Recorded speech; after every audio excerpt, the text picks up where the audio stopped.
Let's do it. First, let's make sure that my sound is correct and I'm not getting feedback through the YouTube thing. Welcome, everyone. Just give me 1 second here. Figure out what the hell we're doing. Does it work?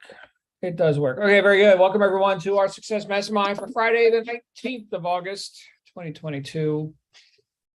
Welcome to all of our silly English kniggets. Everybody know what that's a reference to? One of my favorite movies of all time. Monty Python and the Holy Grail. You silly English kniggets. But John Lavenia here with you. It's Fun Friday, so let me go ahead and grab my list of chicken jokes. So chicken.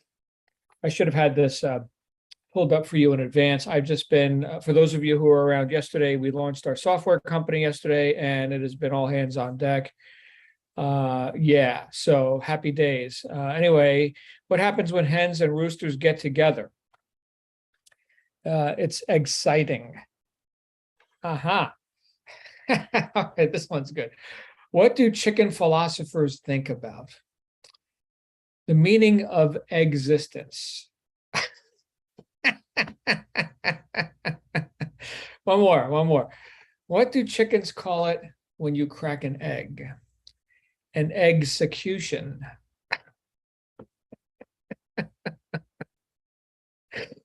Oh, we got to be able to laugh, right?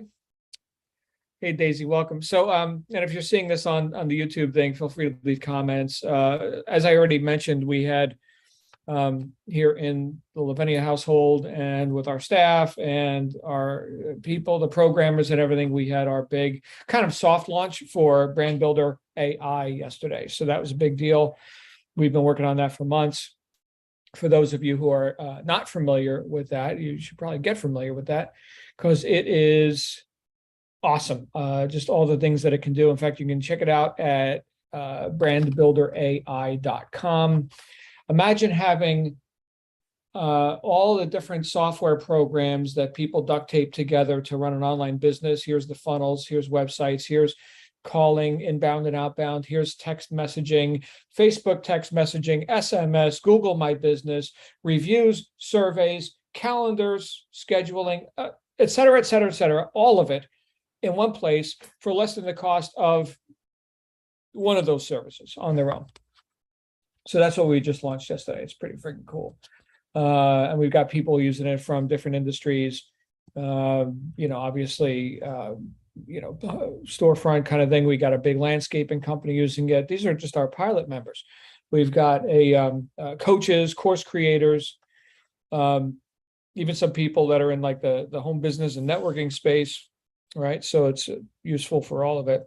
There's even like platforms for medical professionals and stuff with the what's it called? HIPAA compliance and stuff like that. So anyway, more software than I know what to do with all in one spot. Brandbuilderai.com. I asked Shannon, what do you think AI stands for? Well, artificial intelligence. I said, well, no, I think it stands for automation and integration. That's what I think it stands for. Well, all right then. Anyway, good to see you all here. So today, being Friday, we're going to get together for those of you who want to talk at 6 p.m. for Be Heard, 6 p.m. Eastern U.S. time. You can talk, I can listen, and we can put that together, right? Or whatever you want to take up. But right now, I want to shift into our topic, which is a spontaneous one, as it typically is. And so I'm going to call this Nothing Personal. Nothing personal. So throughout my, especially the early part of my life, or earlier part of my life. I'm not going to admit to being in the later part of my life. I'm going to say that, we're still relatively young. In fact, I had somebody say that I was so young yesterday, a client. They were like, how old are you? I was like, I'm 52. She's like, oh, you're a baby. Well, thank you for that. Actually, it wasn't too long ago that I went to the doctor and for the first time had a doctor younger than me call me young man. I was like, whoa. This is something that you say to like a grandpa or something. You say, oh, young man, right this way. So I got that for the first time in my life a couple of years ago. And I ran home and dyed my hair. But the idea that I used to take things really personally. And I think for a lot of people, this is the case, right? A lot of people have, well, let me put it this way. They had a lot of meaning to, well, what did they mean by that, right? Why'd they say that to me? Can you believe them?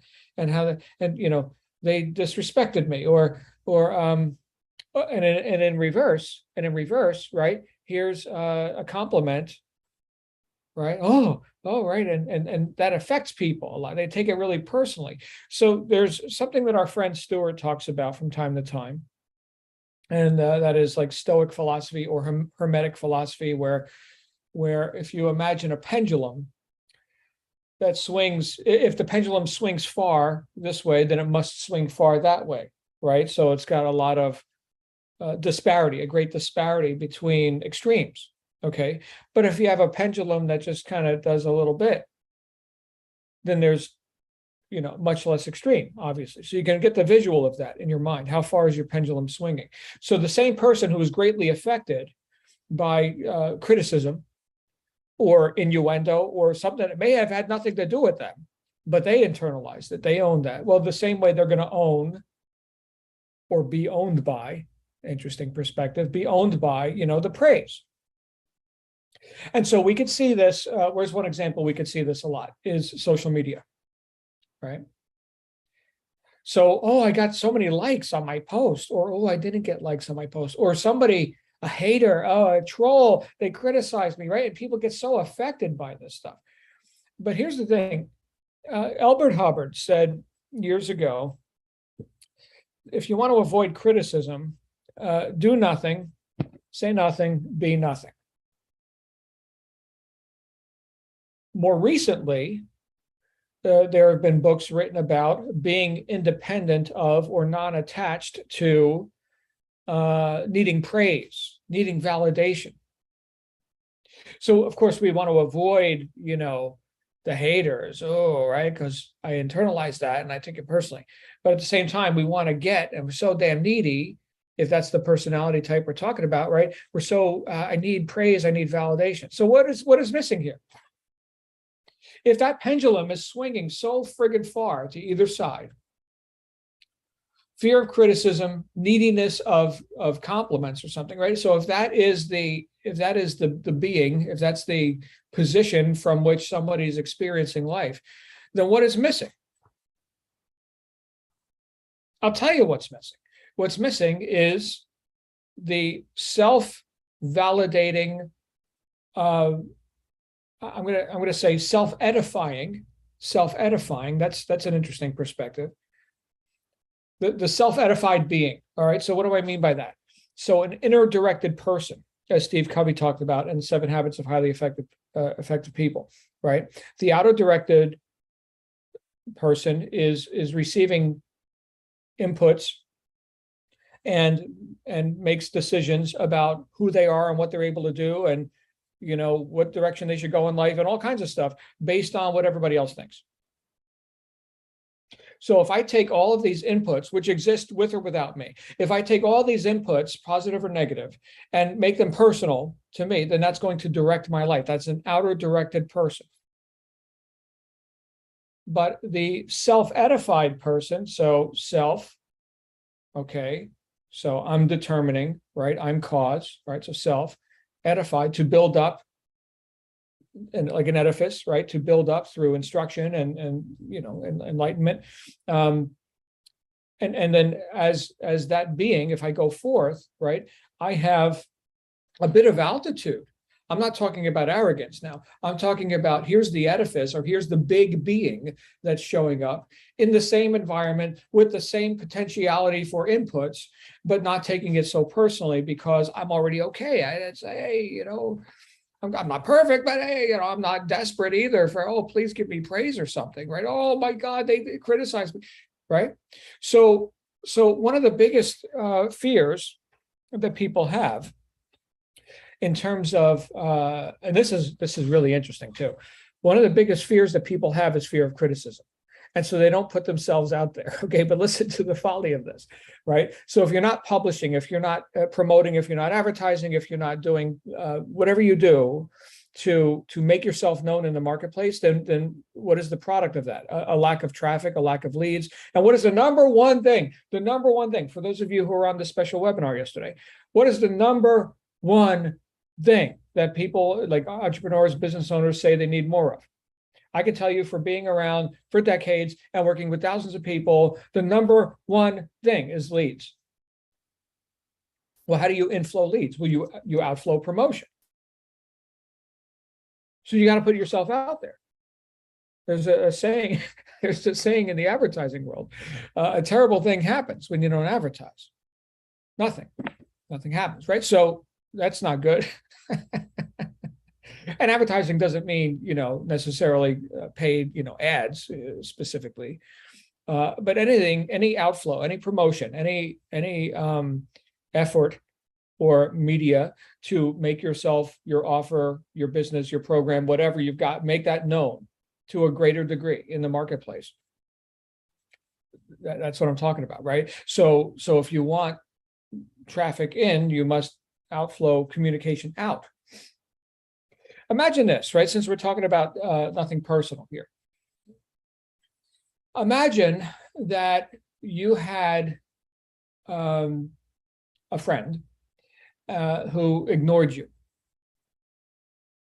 Well, certainly that's something that could cause you to kind of introvert a bit and be like, oh, why are they ignoring me? But how much communication or lack of, right, could you experience, and for how long, going in one direction only? That wears on somebody. It's like, hey, can you return my call, or my text, or whatever. Now you see, that's something people start internalizing, taking that personally. Why aren't they communicating with me? I actually had this happen with a colleague recently. They were like in the middle of like a project or something together. They were working with another person on that, and the person just went quiet all of a sudden, like they abandoned their post. And so a week or so went by, right? And they were getting frantic about this. And then finally they got a call. Hey man, been in the hospital,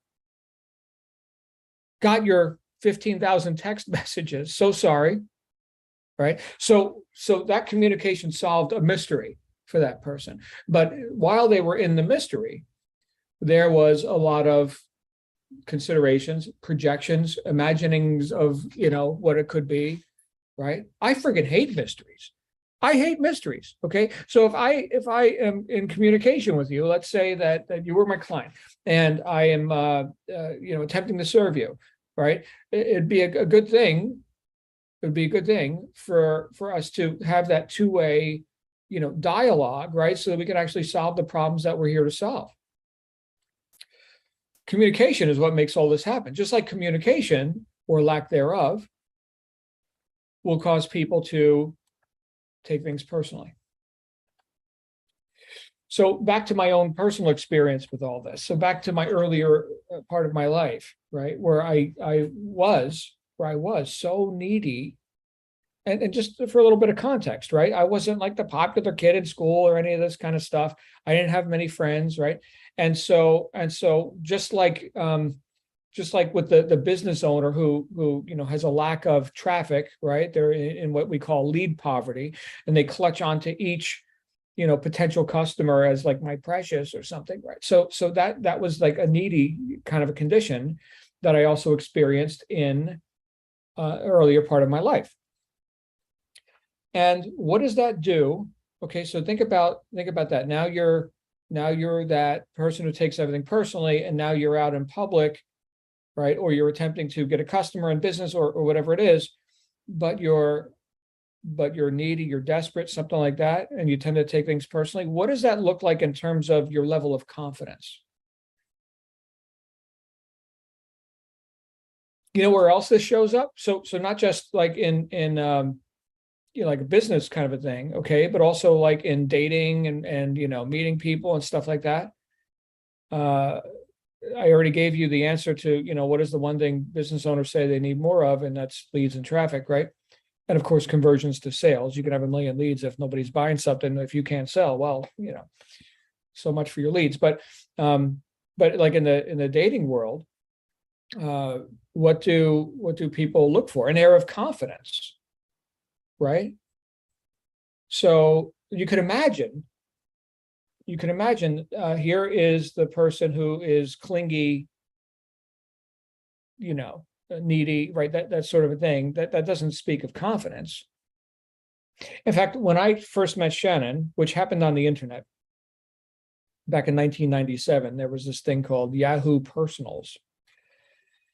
And you could meet lots of, I don't know, maybe they still have that, I don't know. But you could, do a personal ad. Does that still exist? I don't know. I would imagine so. But all you're getting at that point is like, email communications or whatever the mechanism was. But you get to a point where, it's easy to ignore people in that, with that low level of communication. Like on the hierarchy of communication, I think email, while it does impinge, and while, if you got a real snappy, subject line, you can get your email open. Okay. But it's easy. It's also easy to ignore. I go through my email inbox and I look for, there's an email from Lynn. Let me open that one, right? Because it's from Lynn, right? But all these other ones, select all, delete, done, all right? Because my inbox is everyone else's agenda for me that day. So I've got my own agenda. So we tend to sort ruthlessly, just like junk mail over the waste paper basket, right? So yeah, right, junk. In fact, my wife and I just did this. We just went through a stack of mail that thick in about 7 minutes. So what was I talking about? Right. So here's the personal ad situation, right? And there's lots of people attempting to get a date.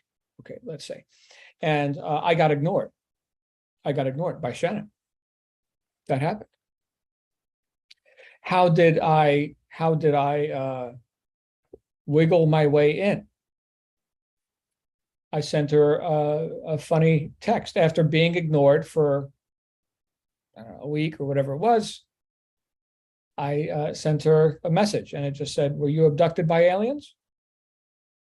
And that got a chuckle. Now, could a person lacking confidence, inner directed, self-edified, right? Could a person who lacked that come up with something witty like that? No, I would say, or less likely.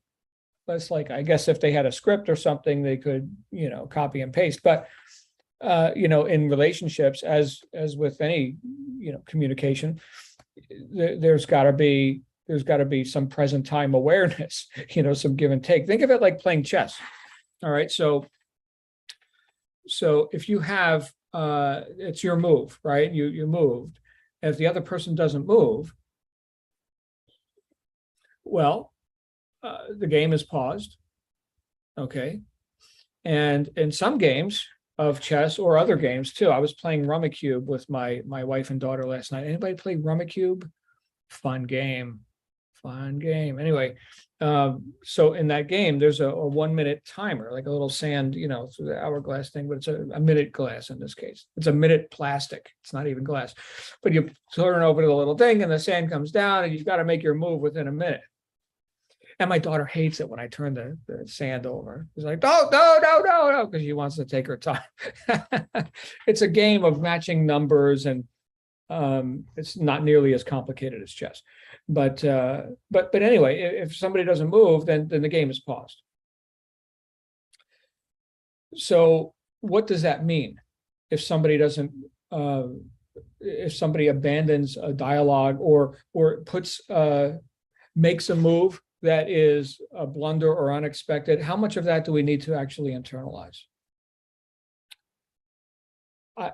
Hopefully not so much, right? So you think if somebody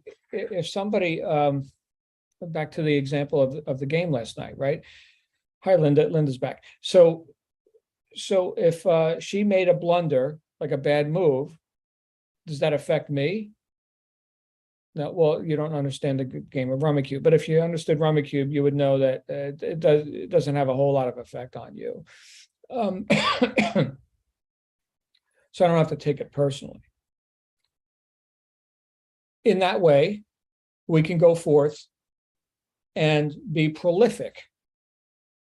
And with a reminder that if we're not, well, then, you're not expanding. And we're either expanding or contracting. So if we're not going forth and we're not expanding, then we're contracting.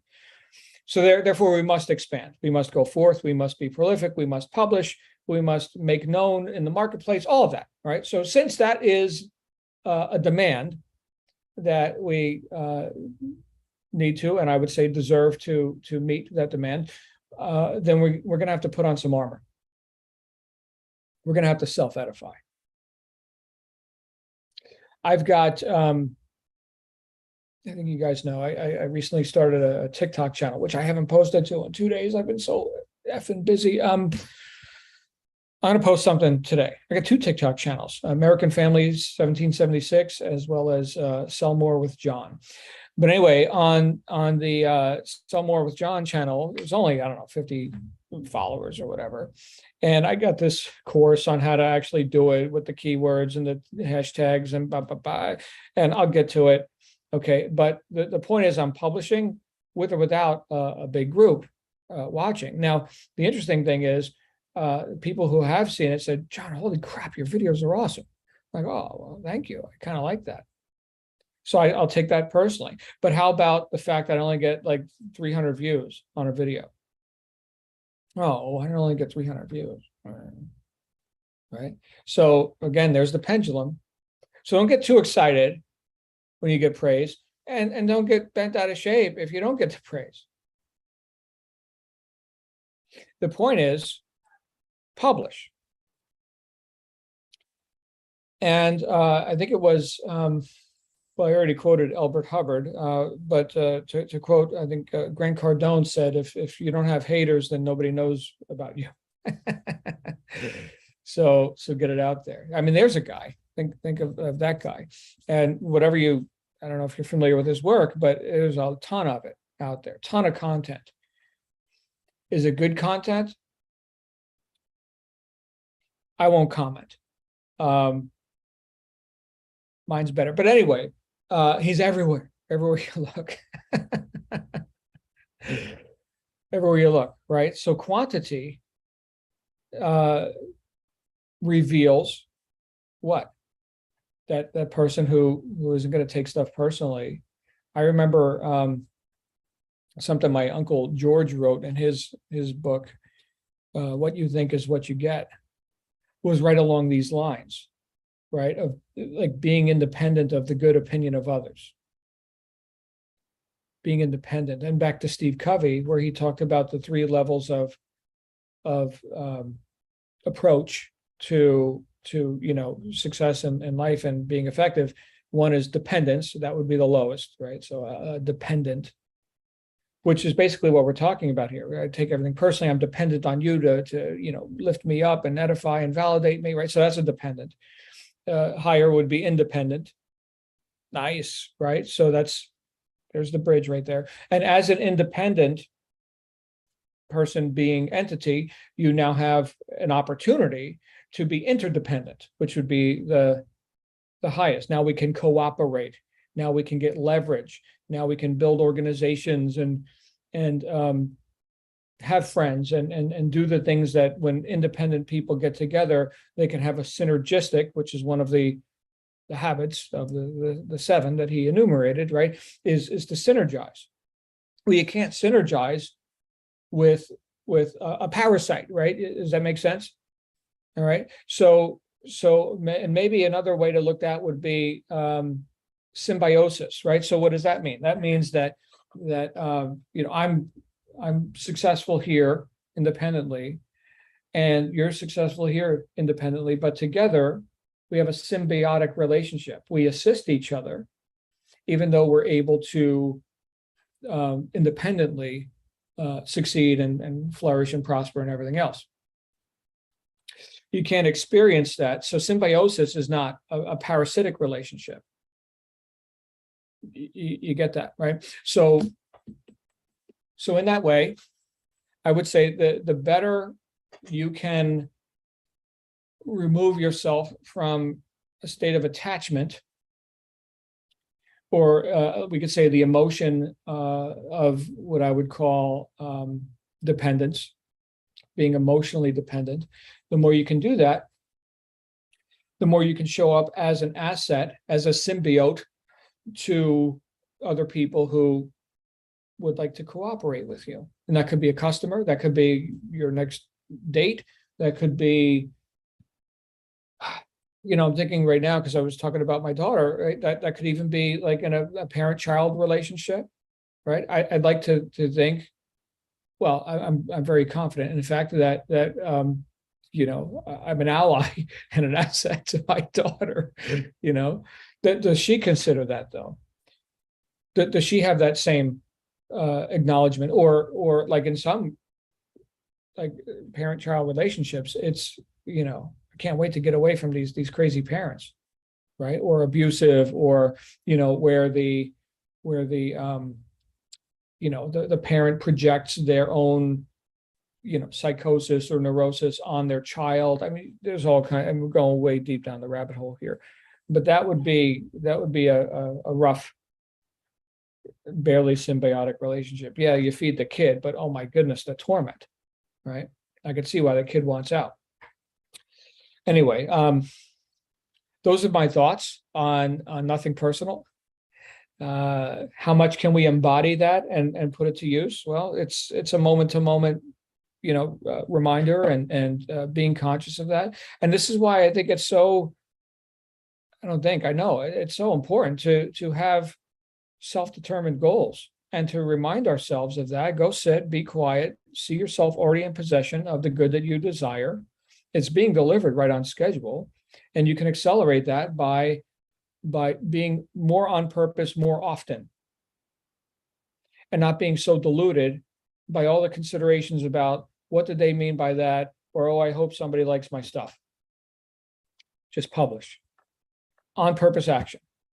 Work, right? Blinders on, get your work done, serve the target audience you intend to serve, and understand that if you're putting yourself out there, there's going to be those who would never cooperate or buy your stuff or transact, right? Wrong target. Not because of you, nothing personal, because of them. Anyway, I hope you got some mileage out of this. And we got Daisy and Edward and Linda and Lynn here. If you guys have any comments on this, I'd love to hear them. Oh, by the way, all this came up just because Lynn said something about nothing personal. So there you go. Okay. I'm not seeing any hot mics.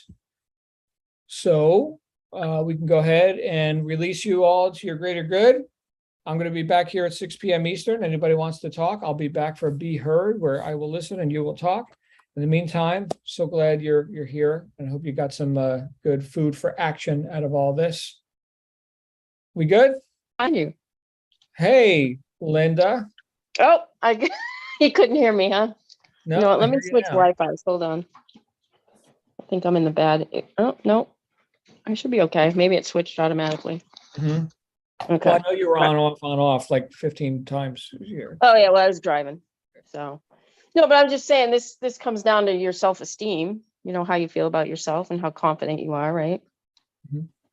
And if you're in business and you're not putting yourself out there, whether people like it or don't like it, I mean, how are you going to build a business if you're not, so. Mm-hmm.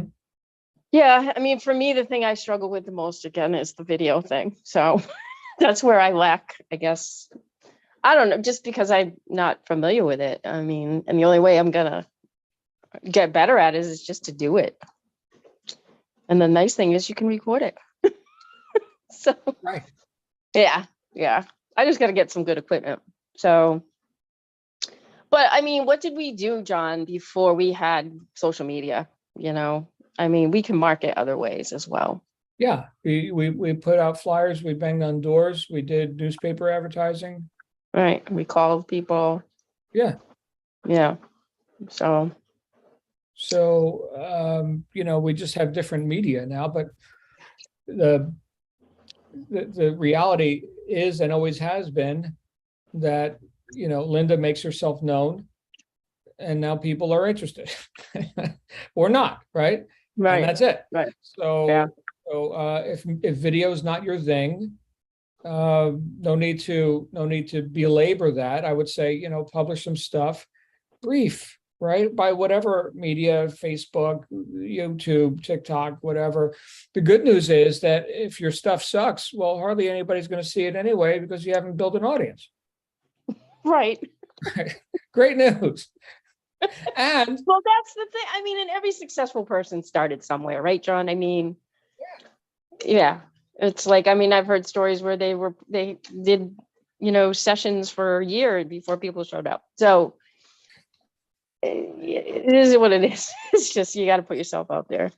right. And then like assumptions is like, that can get really, that can play with your mind. I had a customer recently, and I've learned not to make assumptions. I don't do that anymore. She had signed up, and we had set a date for a shopping thing, and she didn't answer the first time I called her, but the second time she did. Come to find out, she's in the hospital and she's not going home, and she's going into hospice. So yeah. So she goes, I don't think I need this anymore. And I said, no, probably. Yeah. So, I mean, I just, had, well, maybe she's busy, something, I just don't assume that she doesn't want to talk to me. So, yeah, because that just plays on your mind. Yeah, assumptions and projecting, right? And like fears that don't exist. And yeah, wow, the amount of energy that takes, right? Right. Linda, you and I have had this conversation, and as many of us have, about being as objective as possible, right? So what I mean by that is, let's say you had a pink chair. Okay, so pink chair. I might look at that pink chair and say, oh, I hate that shade of pink, and oh my goodness, why couldn't it be black? I like black. And oh, I don't know. I mean, it could be, less comfortable or whatever. So all the subjective, whatever. Or I can confront the chair and say, that is a chair. And that's it. No further evaluation.